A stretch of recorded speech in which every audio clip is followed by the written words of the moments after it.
2013년 8월 27일 화요일 뉴스 독립군 데일리 고발 뉴스입니다. MB정부 내내 투표함이 종이로 바뀌었는데 봉인이 열려 있다거나 개표방송이 부정확하다는 등 유달리 선거 부정에 대한 의혹이 많이 제기됐었죠. 중앙선거관리위원장 바로 김능환 씨였는데요. 이분 그래도 퇴임 이후에 정관예우 변호사를 안 하겠다고 해서 일단 비난을 피해 갔었죠.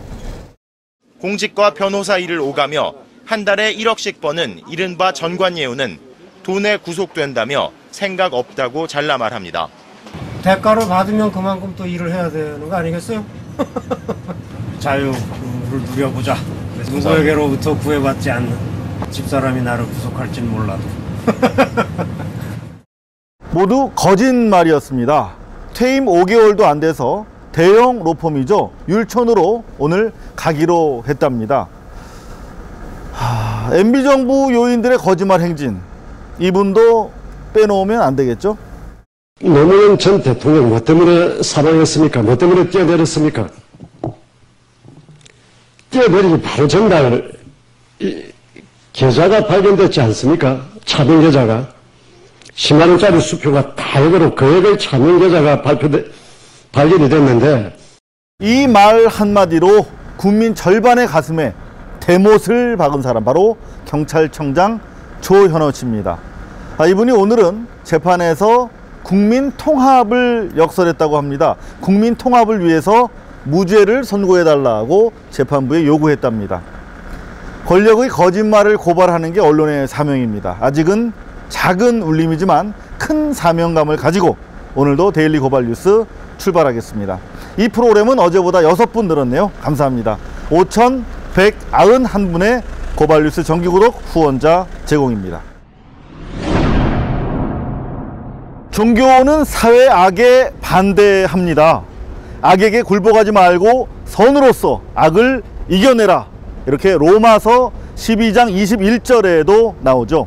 쌍용차 사태, 4대강 환경 파괴, 강정마을 지키기, 가만히 보면 유달리 정의에 민감하게 대응하는 종교가 바로 천주교입니다. 어제 천주교 수도자 4,500명이 처음으로 남녀가 동반해서 시국선언에 참여했다고 합니다. 천주교의 시국선언 의미와 파장 집중 점검했습니다. 이들이 잠자코 있으면 돌들이 소리 지를 것이다. 성경 구절을 앞세워 신부와 수녀 등 천주교 남녀 수도자들이 처음으로 함께 시국선언을 발표했는데요. 국정원의 불법 대선 개입을 규탄하는 역사적인 시국선언이 발표된 것은 역설적으로 박근혜 대통령의 모교에서였습니다. 우리 사회가 민주주의의 정신을 제대로 실천하기 위해서는 무엇보다도 공정한 선거가 필수적입니다. 이것을 침해하고 위협하는 그 어떠한 행위도 자유민주주의의 정신과 실천을 부정하는 것입니다. 이번 시국선언에 참여한 4천여 명의 수도자들은 천주교 안에서 지위가 높거나 나이가 많은 어른을 의미하는 이른바 장상들로 이전 천주교 시국선언과 비교해서 무게감이 큽니다. 가톨릭 수도자들은 박근혜 대통령에게 강력하게 요구합니다. 국가정보원, 경찰, 새누리당의 불법 행위에 대하여 대한민국 정부의 대표자로서 대통령이 먼저 책임져야 합니다. 대선 불법 개입 관련자 처벌, 국가정보원 개혁 등 대통령이 할 수 있는 모든 노력을 즉시 실행해야 합니다. 이번 장상들의 시국선언에 대한 성공회대 한홍구 교수의 평가입니다. 또 제가 놀랐었던 거는 신부님이시지만 그 수녀원들, 그다음에 그 수도관들, 그런 곳이 세상과 일정하게 담을 쌓고 거리를 두고 있었던 그곳이 한 곳도 빠짐없이 이번에 그 선언에 동참하셨다는 얘기를 듣고 굉장히 충격을 받았습니다. 그래서 이것이 저는 이제 그걸 갖고서 아주 든든하게 생각하는 건 뭐냐면은 이번 촛불이 결코 쉽게 꺼지지 않을 것이다.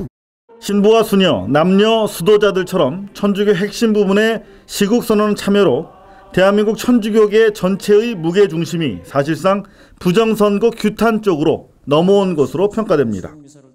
사실 천주교계의 시국선언을 주도한 것은 천주교 정의구현 전국연합회 등 9개 단체였는데요.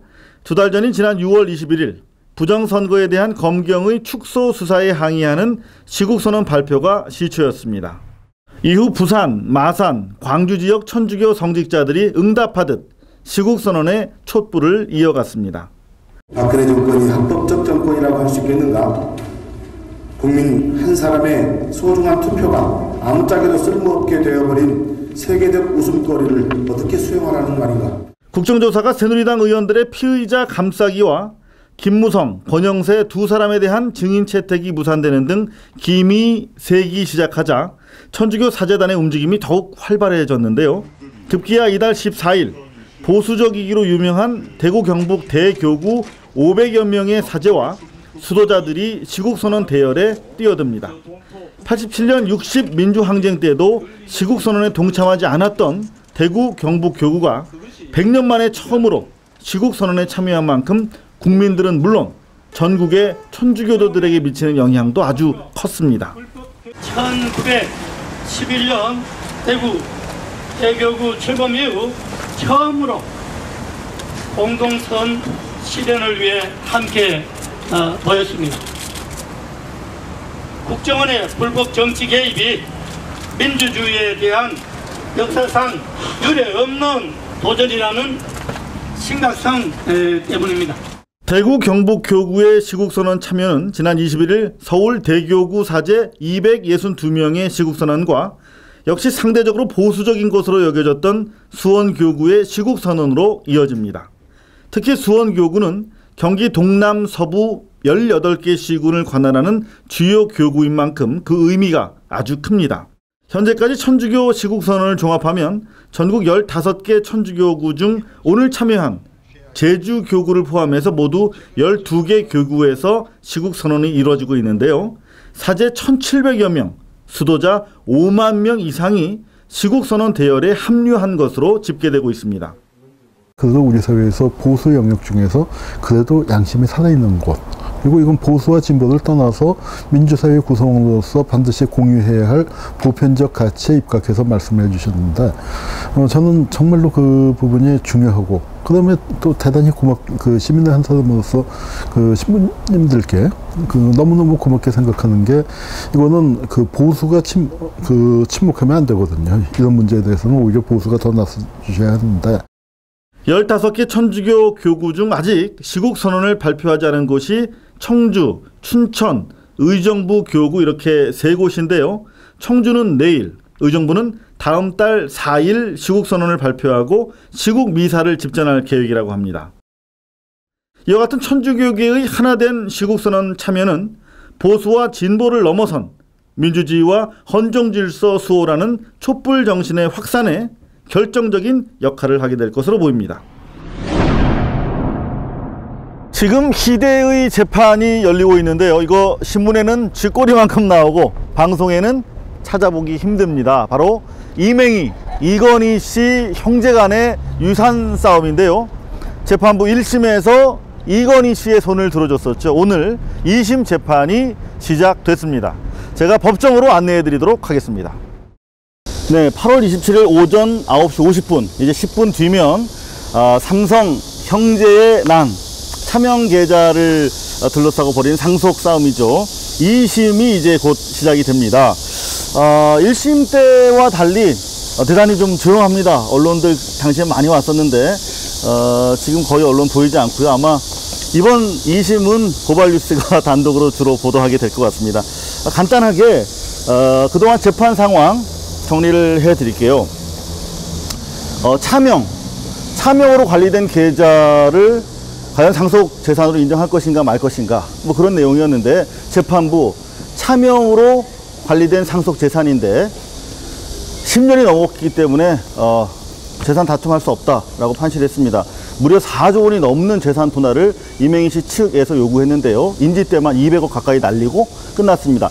이번에는 이맹희 씨만 단독으로 해서 원고가 구성이 됐고요. 재판보다 좀 많이 줄었다고 합니다. 소송 가액도 한 100억 이내로 정해진 것 같습니다. 쟁점이 두 가지였죠. 하나는 과연 이게 10년이 지났다고 해서 제척 기간을 인정할 것이냐 하는 것인데, 이맹희씨 쪽은 무슨 말이냐, 내 차명 재산으로 차명으로 상속 재산이 관리되고 있었던 사실을 몰랐다. 너희들만 알고 있었지 난 몰랐는데, 그러면 내가 안 시점부터다라고 주장을 했는데 인정되지 않았습니다. 두 번째는 상속 재산을 그동안 차명으로 관리했다는 사실을 재판부가 인정해 준 겁니다. 이 두 가지 쟁점인데 1심 내내 저와 함께 바로 이것이죠. 이곳에서 재판을 방청했던 전남대 철학과의 김상봉 교수님 코멘트를 좀 달라고 연락이 오셨어요. 1심 결과는 이건희를 돕기 위한 재판부의 술수다 라고 밝혀오셨습니다. 왜냐하면 상속이라고 하는 것은 개시 시점이 공공연하게 알려진 명백한 시점부터 시작을 해야 된다라고 하는 것인데, 이 사건 모두가 특검을 통해서 차명의 존재가 알려졌고 국세청에서 세금을 추징하려고 하는 것을 통해서 그 재산을 이맹희 측에서 알게 됐을 가능성이 높은데 이걸 다 부인했다는 거죠. 그렇기 때문에 재판부가 이건희 씨를 돕기 위한 재판부의 술책이다, 이렇게 혹독하게 비판을 하고 있습니다. 앞으로 얼마나 이 재판이 지속이 될지 현재로서는 알 수가 없습니다. 바로 들어가서 제가 확인해 볼 텐데요.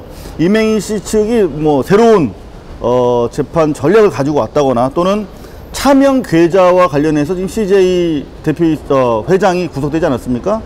차명에 대한 달라진 세인의 인식이 반영이 된다면 또 다른 출구가 나올 수 있지 않을까, 그렇게 생각이 됩니다. 저 재판 다녀와서 다시 보고해 드리겠습니다.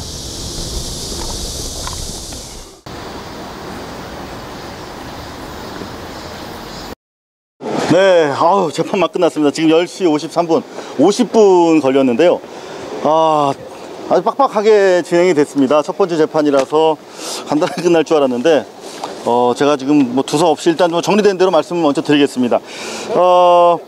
재판부가 양측의 화해를 권고를 했습니다. 이런 내용입니다. 국민에게 실망을 주는 소송이다. 양 당사자들은 국민의 기대를 받는 사람들인데 물밑으로 화해 움직임이 혹시 없느냐라고 물었고요. 양쪽 재판부는 모르겠다, 알아보겠다라고 답변을 했습니다. 재판으로 승부를 나기를 원하느냐 라면서 의뢰인을 설득해서 원만하게 화해하고 국민에게 기쁜 소식을 전할 수 있도록 노력해달라 라고 해서 의뢰인들이 모두 다 대답을 했습니다. 상당히 이례적인 경우인데요. 지금 합의를 권하고 있는 거 아니겠습니까? 이 경우에는 원고의 경우, 그러니까 이맹희 씨 측이 유리한 거죠. 1심에서 이겼던 이건희 씨 측에 불리한 그런 조치가 아닐 수 없는데요. 그만큼 2심에서 재판으로 이어질 경우에 상당 부분 1심에 만약에 화해가 권고대로 이루어지지 않을 경우에 1심 내용이 일부 뒤집힐 가능성도 있다, 뭐 이렇게 보여질 수도 있겠습니다. 이미 재판부는 모든 사실관계에 대한 정리가 끝났다 라고 지금 밝히고 있거든요. 새로운 내용에 대해서만 제시를 해라 라고 지금 주문을 하고 있습니다. 이와 관련해서 일단 양측 뭐 간단한 그동안 내용 서면 의견을 통해서 재판부에 제출된 내용들을 반복을 했는데요. 이맹희 씨 측, 원고 측은 도덕적인 정당성 문제를 역시 이번에도 제시하고 나왔습니다. 차명 계좌로 비밀리에 재산을 숨겨온 건 아니냐, 이거는 혼자 몰래 차지하기 위한 법법행위인데 잘못된 행동을 바로잡고 장자로서의 도리를 다하기 위한 재판이다, 돈 때문에 하는 거 아니다, 이렇게 주장을 했고요. 차명 재산 자체를 몰랐다, 안 직후에 소송을 제기했는데 벌써 10년이 지났다라고 하는 것은 받아들일 수 없다는 얘기였습니다. 이에 반해서 이건희 씨 측, 피고 측은 경영권 승계가 공식적으로 선명이 됐는데, 경영권 승계라는 것은 차명 재산의 승계에도 의미하는 거다, 이미 그때 다 암묵적 명백한 동의를 했는데 이제 와서 무슨 소리냐라는 주장이었습니다. 앞으로 날선 재판 이어질 것 같은데요. 다음 재판은 10월 1일 오전 10시에 이어질 것 같습니다. 지금까지 서울 고등법원에서 전해드렸습니다. 가슴 아프죠. 이렇게 묻혀진다는 게.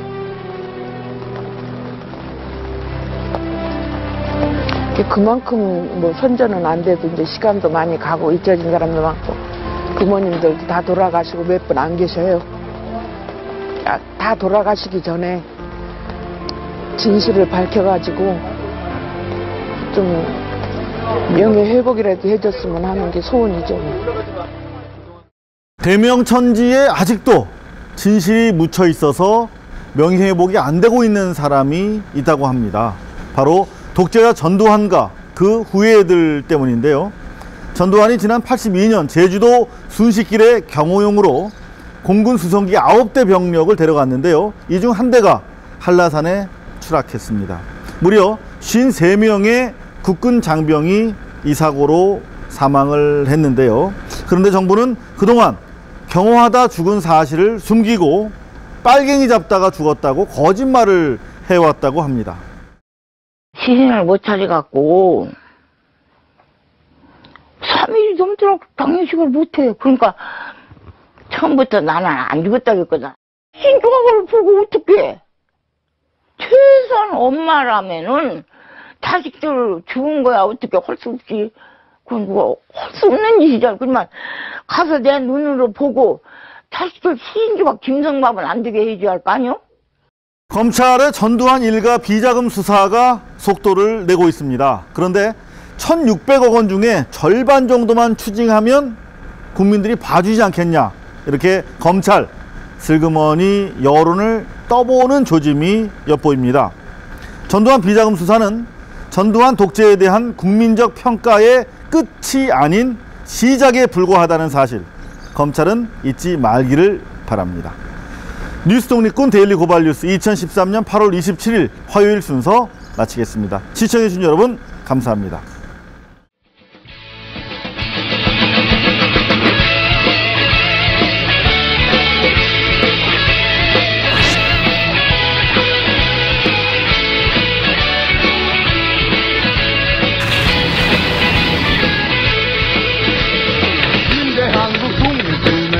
용사야 조국의 부르심은 네가 아느냐. 그 MBC 본사에 계셨을 때는 그 장비 때문에 이렇게 낯선 미션들이 없었겠죠.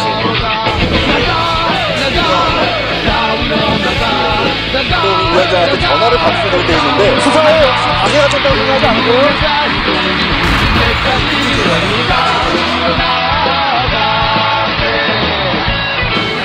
10년 전에 고발뉴스닷컴, 이상호 기자의 고발뉴스라고 하는 홈페이지를 만들면서 그때 사실 어렸을 때 소년병 기자 생활 할 때부터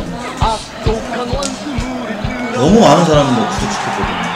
그리고 너무 많은 사람을 갇히는 거 같고, 근데 내가 도대체 이 기자직을 왜 하는 건지 되게 회의가 됐더라고요.